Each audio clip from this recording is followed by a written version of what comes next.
Sky Cable TV Kenya, beyond the real.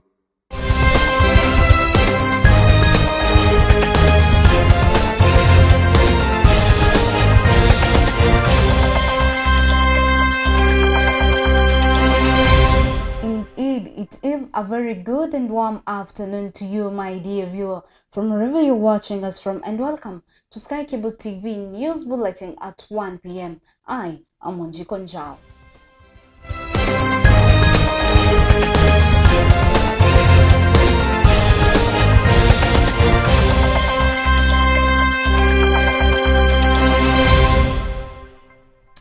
We start off with a very sad story from Mombasa.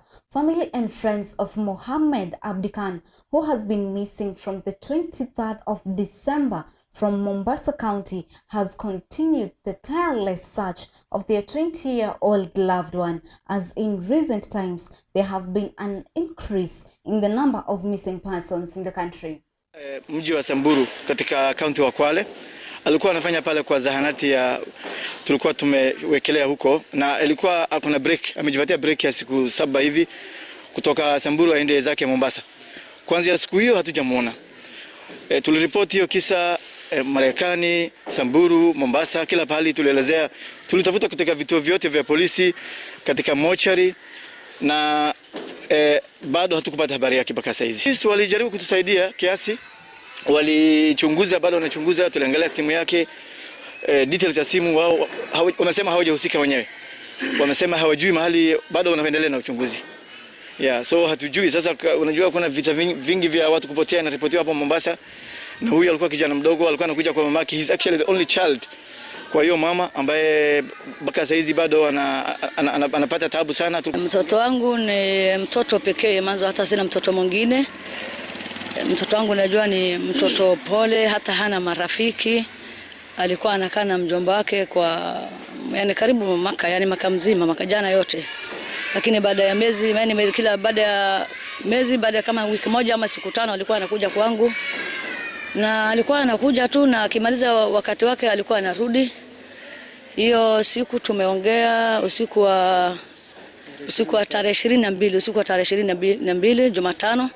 Ameniambia kesho nakuja. Kesho ni tarehe 23 Disemba. Hajafika nyumbani. Huyu ndio amenipigia simu kama saa 5:30, ameniuliza kijana kama amefika nyumbani. Na mimi nikaanza kupiga simu yake, sijapata mpaka wa leo. Bado sijui mahali mtoto wangu yuko. Hope that the family of Abdi Khan Mohammed will get the help they need so that they can find their loved one. Moving on to the next story, we move on from Mombasa to Nanyuki with an aim to reduce the number of fatalities in recent increasing numbers of collapsing buildings. Residents from a 6-story building from Nanyuki have been vacated as the building is slowly collapsing. Kutoka kwa hiyo nyumba ambayo ilikuwa inaendelea kujengwa, na hiyo nyumba iko na ghorofa 6. Na diposa wakati tulisikia hivyo habari kutoka kwa wananchi, tukakimbia hapa vitengo baribari, tukiwa na watu wa county government, tukiwa na security officers, tumehusisha watu wa NCA, tumehusisha watu wa NEMA, na madhumuni yetu ni kuja kuona hiyo nyumba na tuangalie kama is safe for the people.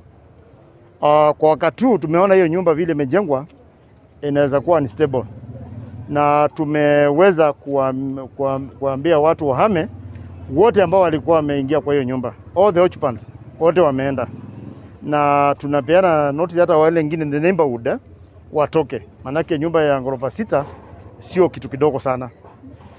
Kwa hivyo ilangu ni kuambia wale occupant walikuwa wasikuje wasinika au usiku wakuje kukaa hapa. Pia tumeagree kwa kwamba wahame. Ile lingine tunangojea National Building Inspectorate team ambayo itakuja kesho iweze kudhibitisha kama hiyo nyumba ni safe. Manake hao ni maofisa wanakuja na machines waangalie, ndio wanaweza kutuambia kama nyumba inatakiwa ibomolewe. Na ni muhimu kusema kwamba mwenye hii mjengo alikuwa amepata notice kutoka kwa county government about 3 of them, na akapata notice kutoka kwa National Construction Authority, lakini inaonekana ni mtu ambaye hataki kusikia maneno. Kwa hivyo kesho ndio utajua vile kama nyumba itaangushwa ama haitaweza. Lakini kwa wakati huu tumesema watu wasiishi kwa hiyo nyumba. The national government, in conjunction with the county government of Malindi, has continued to urge residents that surround the Malindi airport to vacate as expansion program of the airport commences. Kuna milioni karibu 400 ambayo inatakiwa ili tumalize kazi ya upande huu. Hiyo nayo ni pesa ambayo itakuwa ni ya muhimu kutoa hivi karibuni. Kwa hivyo mimi ningependa kuwasihi wale wananchi ambao wameambiwa wangoje hivyo kwa sababu kuna hiyo commitment na serikali ina lengo kubwa sana la kuhakikisha kwamba tumepanua hii airport ya Malindi.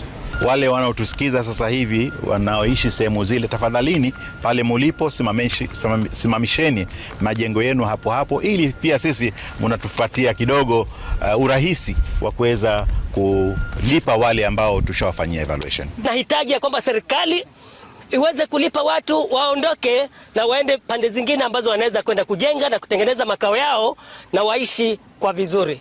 Hali yetu imekuwa duni.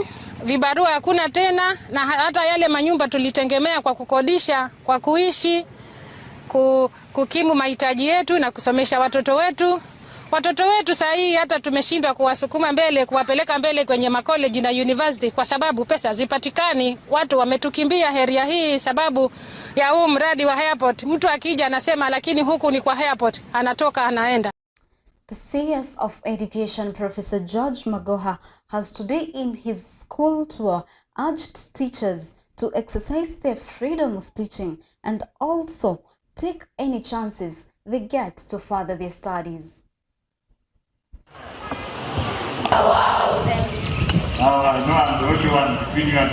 Being conducive with a microclimate here, you create problems. At this age, we have got everything in the constitution, isn't it? There's nobody who will decide for me what I should do right now. So if a lecturer decides to teach even 10 subjects and he wants to do so, he's very much encouraged to do so. Forget about the politics. When I was a teacher, are you listening? After dinner, I used to go back to the theaters and to the class to teach the surgeons. Did it make me less fit like I look today? So every lecturer or any professor should be allowed to decide what he wants to do. Some of those people who are making noise have not done anything. I gauge people according to what you have published. Are we together? In a bid to get into State House this year, Raila Amolo Odinga, today in his tour in Meru, has urged youths from the area to vote for him in the upcoming elections with his promises of economic growth in the area. Ya vijana, mimi kama baba nataka kuongoza vijana kwa ukombozi ya 3. Vijana mko tayari? Mko tayari?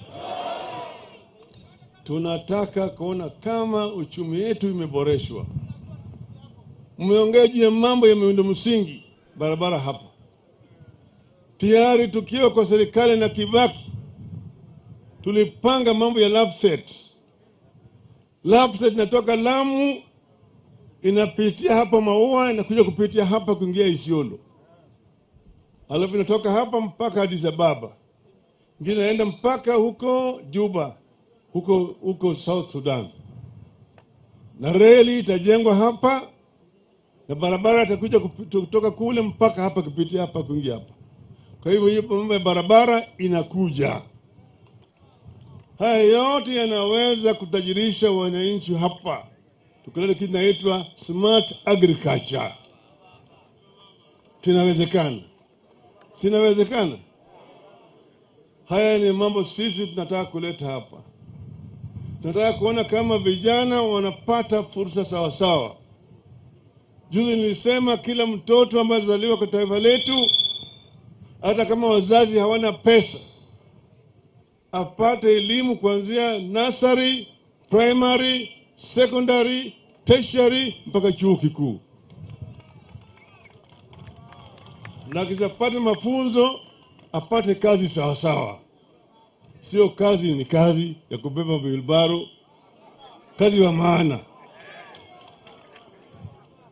Tumesema tunataka kuona kama wale ambao wanataka kufanya biashara wanapata mkopo kutoka kwa serikali. With that story from Mary, we come to the end of our news bulletin here at Sky Cable TV News Desk 1 p.m. More news will come to you once it strikes 7 p.m. East African time, right here from Nairobi, Kenya. Let us keep our interactions going on all our social media platforms at Wanjiku Njau and also at Sky Cable TV Kenya. I am wishing you a very lovely afternoon. I am Wanjiku Njau.